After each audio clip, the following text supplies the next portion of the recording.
લીંબુ બી ઘરમાં હોતા નથી અને લીંબુ પાણી પીવું હોય, શિકંજી પીવી હોય ગરમીનું, તો આજે ચલો હું એક રેમેડી બતાવું કે લીંબુ ઘરમાં નથી, અચાનક મહેમાન આવી ગયા અને તમારે લીંબુ પાણી અથવા શિકંજી બનાવવી છે, શરબત બનાવવું છે, તો કંઈક નવી વસ્તુ બતાડું કે જે તમે આખો ઉનાળામાં વાપરી શકો અને આવી ભયાનક ગરમીથી રાહત પણ મેળવી શકો. ચલો મિત્રો, આજે એક રેમેડી બતાવું. ખાસ લીંબુ આવી ગયા છે હવે મારી પાસે. હવે આ લીંબુ બહુ ટાઈમ સુધી તો સચવાયેલા નથી જ રહેવાના, 4-5 દિવસ, અઠવાડિયું, 10 દિવસ પછી લીંબુની જરૂરત પડી તો શું કરીશું? તો ચલો આજે મસ્ત રેમેડી એક બતાવું તમને.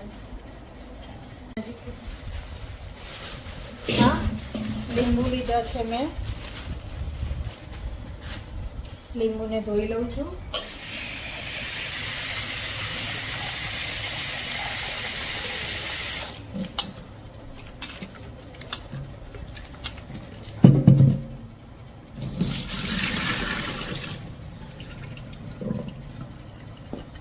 લીંબુ ધોવાઈ ગયા. હવે આપણે લીંબુને લૂછી લઈશું.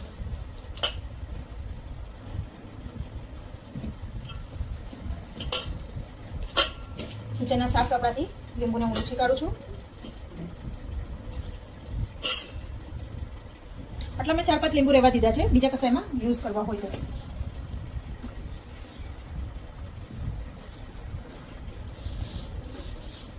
હવે આ લીંબુ સાફ થઈ ગયા મારા.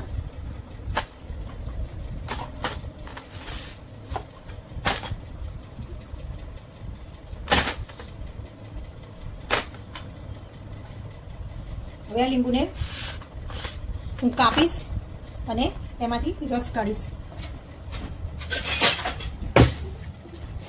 કાપું છું.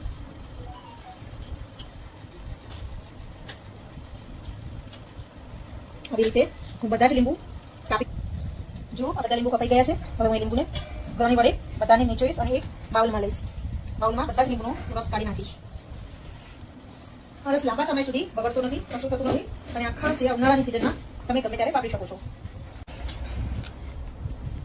જો આ મારા બધા જ લીંબુ નીચોવાઈ ગયા છે. હવે આ જે છીકા છે ને એને આપણે ફેંકી નથી દેવાના. એની એકદમ મસ્ત ટેકનિક બતાવીશ જેનાથી તમે બીજું પણ કામ કરી શકો. તો અત્યારે આપણે ફોકસ લીંબુના રસ ઉપર છે. રસને ફરી એકવાર મેં ગાળી લીધો અને એનું માપ કરી લીધું. હવે આ જેટલો રસ નીકળ્યો છે ને એ મેં એક વાસણ લૂછીને લીધું છે. એ રસ બધો જ આમાં હું નાખી દઈશ. હવે આ જેટલો રસ હતો એનાથી 3 ગણી હું, મારો રસ આટલો હતો તો 3 ગણી ખાંડ લઈશ. 1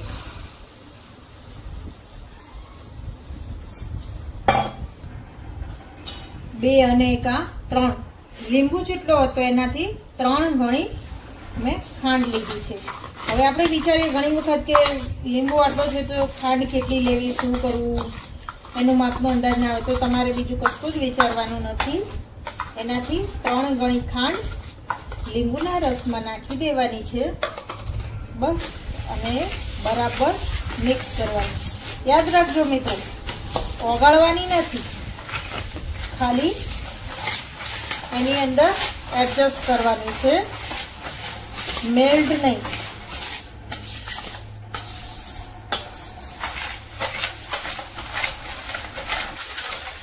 આવા મોટા વાસણની અંદર લઈ અને તમારી પાસે મોટો તાપ હોય, મોટી કથરોટ હોય અથવા આવું સ્ટીલનું નાનું તગારું, દોરું, તમારી ભાષામાં જે કહેતા હોય, આ મિશ્રણને બરાબર હલાવવાનું અને પછી આ મિશ્રણ બરાબર સેટ થઈ જાય પછી એને મોટા 3 થાળી લેવાની અને એની અંદર કાઢી અને પંખાની નીચે સુકવવાની છે. યાદ રાખજો મિત્રો, તડકામાં નહીં હો, તડકામાં નાખીશું તો આપણી ખાંડ પાણી છોડશે. પણ આપણી ઘરમાં પંખા નીચે જ એને સૂકવવા દેવાની છે. હું આને થોડી મેશ કરું છું. જો હવે લીંબુના રસમાં ખાંડ આવી રીતે સરસ મેશ થઈ જવી જોઈએ. હવે આ જે ખાંડનું અને લીંબુનો રસ છે એને આપણી આવી 2-3 થાળી મેં લૂછીને લીધી છે. એની અંદર પાતળું લેયર કરી અને 1 થી 1.5 દિવસ સુકાવા દેશું.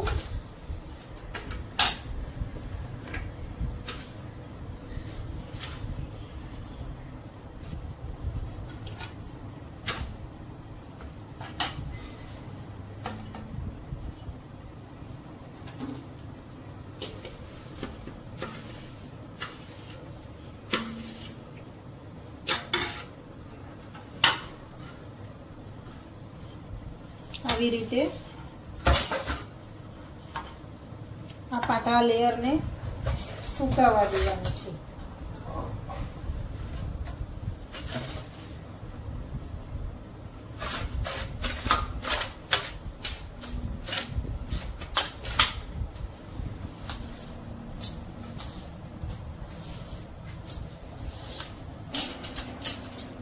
જો આવી રીતે એક મોટા વાસણમાં રાખ્યું છે અને આ 2 થાળી છે.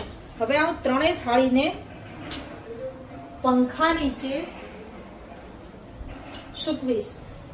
અંદાજે 1 થી 1.5 દિવસ થશે આ મિશ્રણને જામતા.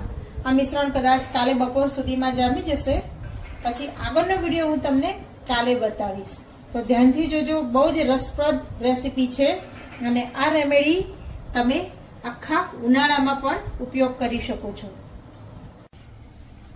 જુઓ, આજે આ મારું લીંબુ અને ખાંડ જમાવે 3જો દિવસ છે. એ જામી ગયું છે, પણ હજુ થોડો ભેજ હોવાના લીધે હજુ હું 1 દિવસ અને 1 રાત આખી, આજનો દિવસ કાલની રાત, કાલે એકદમ થઈ જશે પાવડર જેવું, કડક પથ્થર જેવું. અને પછી આને હું પીસીશ મિક્સરમાં. 2 દિવસ થયા સુકાવતા. શિયાળો હોય તો કદાચ થોડું જલ્દી સુકાય. અત્યારે ગરમીના લીધે જલ્દી નથી સુકાતું, પાણી છૂટતું હોય એટલે. જુઓ, આ મારો ફોલી જશે. આવી જ રીતે ફોલી અને ફરીથી આવી જ રીતે વાસણમાં સુકાવા દેવાનું અને તાવીતાથી ઉખાડી દેવાનું.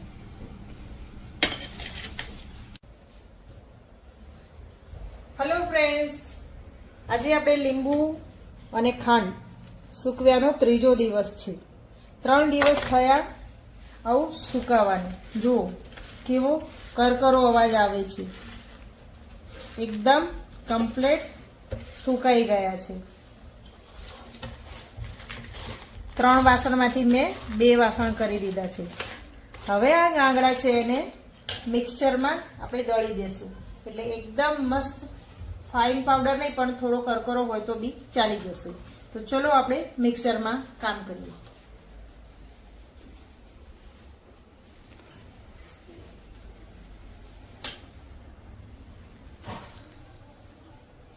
જો આ ગાંગડા છે એને મિક્સરમાં પીસવાના છે.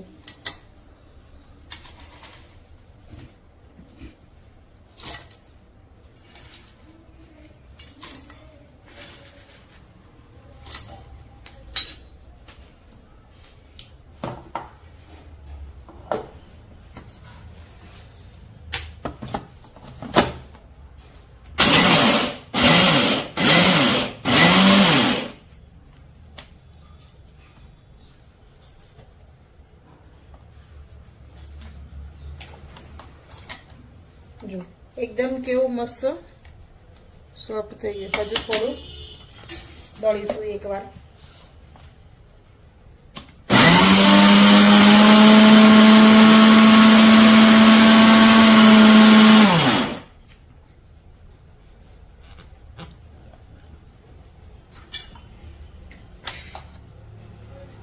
મસ્ત એકદમ પાવડર ફોર્મમાં થઈ ગયું છે.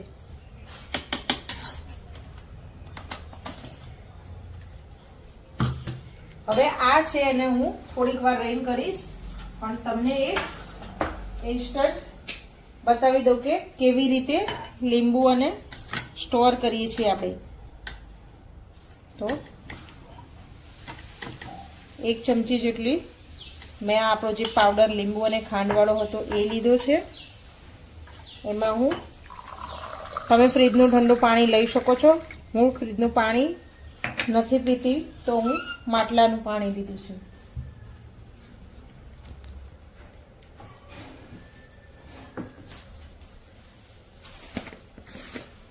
એની અંદર થોડો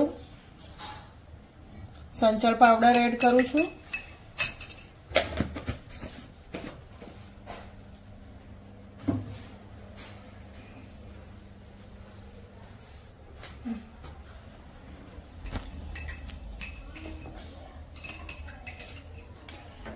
આની અંદર મેં સંચળ પાવડર ને લીધું હતું.